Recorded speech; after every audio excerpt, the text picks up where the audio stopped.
Salah satunya saya menggunakan platform yaitu Canva Pro Edukasi yang mana itu terintegrasi dengan akun belajar.id Bu, yang sudah diberikan oleh pemerintah kepada para pendidik, sehingga kita bisa memanfaatkan akun belajar.id itu untuk membuat bahan ajar, kemudian video pembelajaran. Ini bisa kita akses melalui handphone juga bisa, nanti bisa kita lewat webnya atau bisa mendownload aplikasi di Play Store itu Canva, ataupun kita juga bisa menggunakan laptop. Jadi ini bisa di semua perangkat Ibu. Jadi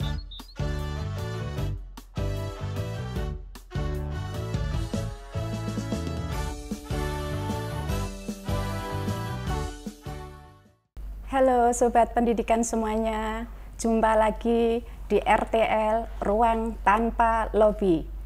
Ruangnya Balai Besar Penjaminan Mutu Pendidikan Provinsi Jawa Tengah, yang mana di dalamnya kita bisa mengobrolin segala hal yang berkaitan dengan pendidikan. Bersama kita akan memperbincangkan tema desain pembelajaran berdiferensiasi dengan Canva Pro Edukasi, di mana Pak Eka Yuda ini juga sebagai Kokapten akun belajar di Kabupaten Semarang, dan beliau juga seorang pendidik di Sekolah Dasar Negeri Suruh 1 Kabupaten Semarang.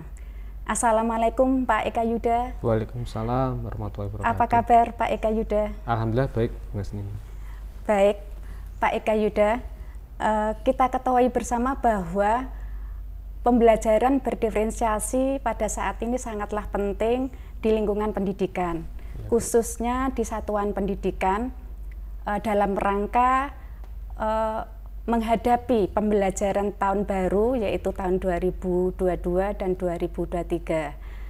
Hal ini sangatlah menjadi tantangan bagi pendidik, bagi satuan pendidikan itu sendiri, bagaimana mengelola pembelajaran itu sendiri supaya menyenangkan peserta didiknya, peserta didik bisa menjadi tidak bosan. Pak Eka Yuda, kita ketahui bersama bahwa pada saat ini pembelajaran diferensiasi sangatlah penting di lingkungan pendidikan, khususnya di satuan pendidikan dalam rangka menghadapi tahun ajaran baru. Untuk penerapan pembelajaran berdiferensiasi ini menjadi tantangan bagi Bapak Ibu guru maupun satuan pendidikan dalam mengelola pembelajaran untuk peserta didiknya. Bagaimana guru dan satuan pendidikan dapat mencapai kebutuhan yang diinginkan peserta didik tanpa lepas dari target, baik itu tingkat akademis, tingkat sosial, dan juga tingkat perkembangan dan kemajuan peserta didik. Untuk lebih menguatkan pemahaman Sobat Pendidik, bisa dijelaskan Pak kepada kami apa itu pembelajaran berdiferensiasi dan apa tujuan dari pembelajaran berdiferensiasi itu sendiri.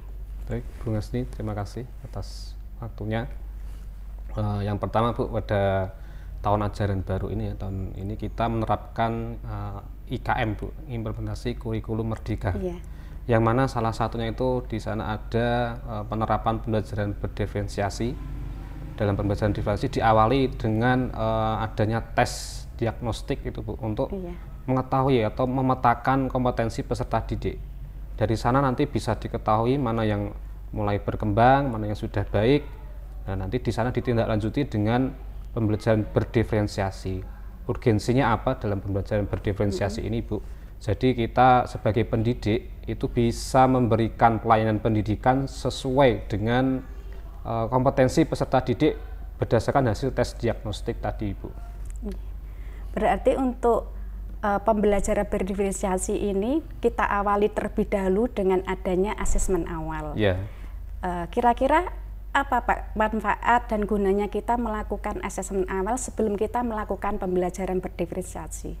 Manfaat dari asesmen diagnostik itu Ibu ya, yang saya ketahui dari pelatihan yang sudah pernah saya ikuti tentang kurikulum merdeka, itu manfaatnya untuk memetakan kompetensi peserta didik Ibu dari berbagai aspek ya, aspek sosial, kemudian literasinya, numerasinya, dan lain-lain Ibu. Tentunya itu juga nanti dari hasil tersebut nanti kita bisa mengetahui kita bagaimana bisa menerapkan pembelajaran yang sesuai dengan kompetensi peserta didik itu, Bu. Termasuk karakter di dalamnya apakah? Betul, Bu.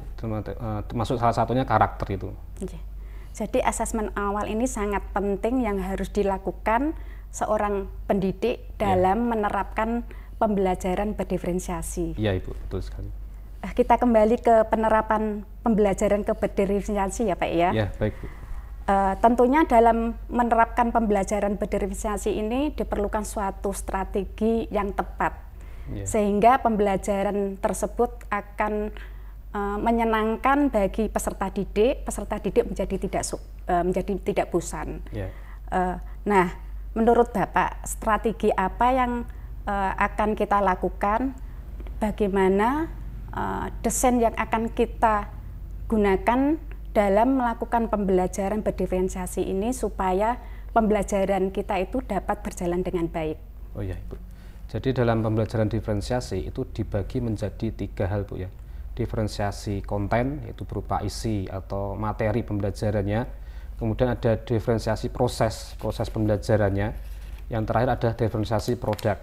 Nah, bagaimana strategi saya ya selaku pendidik untuk bisa menerapkan pembelajaran berdiferensiasi dengan baik? Salah satunya saya menggunakan platform yaitu Canva Pro Edukasi yang mana itu terintegrasi dengan akun belajar.id, Bu, yang sudah diberikan oleh pemerintah kepada para pendidik, sehingga kita bisa memanfaatkan akun belajar.id itu untuk membuat bahan ajar, kemudian video pembelajaran, kemudian juga LKPD atau lembar kerja peserta didik. Kemudian juga sebelum pembelajaran kita juga tentunya membuat perencanaan pembelajaran atau sekarang dikenal dengan modul ajar, Ibu ya. Itu juga bisa menggunakan Canva Pro Edukasi yang mana sudah disediakan banyak template sehingga nanti kita bisa membuat desain suatu karya atau suatu bahan ajar tadi itu menjadi lebih menarik lagi, Ibu. Iya. Tadi Bapak sudah menjelaskan terkait bagaimana kita sebagai pendidik bisa mendesain, mencari strategi dalam menerapkan pembelajaran berdiferensiasi. Ada 3 hal yang tadi yang perlu kita pahamin. Yang pertama tadi kalau tidak salah ada diferensiasi untuk konten, yang kedua diferensiasi untuk proses, yang ketiga diferensiasi untuk produknya. Baik, untuk kaitannya dengan Canva Pro Edukasi tadi, Pak. Tadi Bapak sudah menyampaikan bahwa ini manfaatnya sangat besar untuk pendidik itu sendiri, untuk menyusun suatu bahan ajar atau media pembelajaran yang menarik. Sekarang perbedaannya dengan Canva yang biasa itu, Pak, itu perbedaannya dengan Canva Pro Edukasi itu di mananya, Pak? Oh ya. Jadi pada dulu sebelum ada itu ya semacam MOU dengan Canva, itu para guru kesulitan untuk mengakses template yang istilahnya premium yang berbayar itu. Tetapi sejak ada MOU dengan Canva Indonesia itu, kita semakin dimudahkan untuk mengakses template-template yang sudah berbayar, sehingga itu lebih banyak yang bisa kita akses, Ibu, untuk bisa mengakses yang aset-aset yang berbayar itu. Karena berbeda, Bu, kalau aset yang gratis itu terbatas fiturnya. Kalau yang berbayar itu nanti kita bisa menghapus background juga. Kemudian itu juga nanti bisa lebih banyak mendapatkan aset untuk gambar-gambar, kemudian video, kemudian aset grafis lainnya itu, Bu. Ya. Bisa dijelaskan secara detail, Pak, kepada sobat pendidik bagaimana cara mengakses, memanfaatkan aplikasi Canva Pro Edukasi itu sendiri melalui akun belajar. Ya. Jadi sobat pendidik semua, bagaimana sobat pendidik bisa memanfaatkan akun belajar ini untuk bisa mengakses Canva Pro Edukasi itu, Bu. Yang pertama nanti silakan dibuka canva.com itu, Ibu.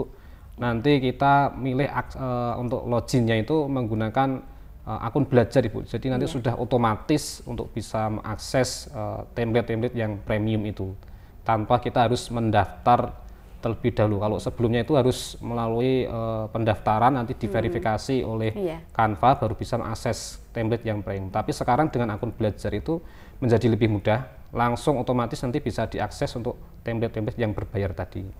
Baik, Berarti ini satu kemudahan bisa dilakukan untuk sobat pendidik untuk mengakses, memanfaatkan Canva Pro Edukasi. Ya, betul. Untuk mengaksesnya Pak, apakah kita bisa menggunakan HP atau hanya kita bisa mengaksesnya lewat laptop? Oh ya, untuk Canva ini sendiri kan sifatnya online ya Bu ya, jadi ini berbasis web. Ini bisa kita akses melalui handphone juga bisa, nanti bisa kita lewat webnya atau bisa mendownload aplikasi di Play Store itu Canva, ataupun kita juga bisa menggunakan laptop. Jadi ini bisa di semua perangkat Ibu. Jadi suatu kemudahan tersendiri untuk bisa mengakses Canva itu. Baik sobat pendidik di mana berada, tadi sudah disampaikan oleh narasumber kita bahwa pada saat kita akan mengakses akun berkaitan dengan akun belajar kita bisa sekaligus mengakses Canva Pro Edukasi, dan di mana di dalamnya kita bisa memanfaatkan dengan membuat semacam media pembelajaran maupun bahan ajar yang menarik, sehingga apa yang menjadi permasalahan dalam pembelajaran dapat kita atasi bersama-sama. Baik Pak Eka Yuda, untuk penutup apa yang dapat Bapak sampaikan bagi sobat pendidik untuk mengakhiri perbincangan kita kali ini?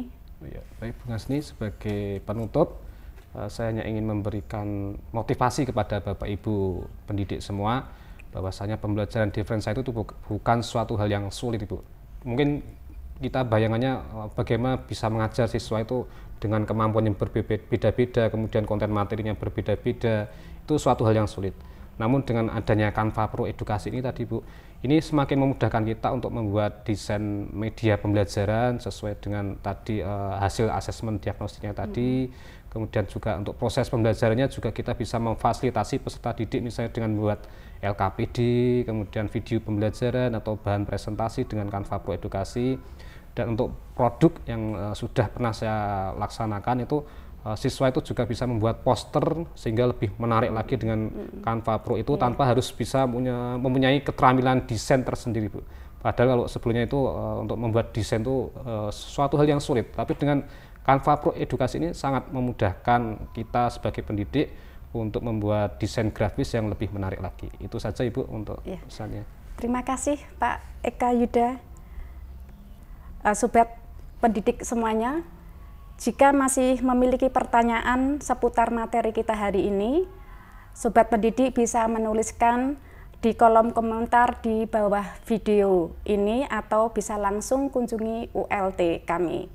Bersama kami, BPPMP Provinsi Jawa Tengah, mengucapkan terima kasih. Wassalamualaikum warahmatullahi wabarakatuh.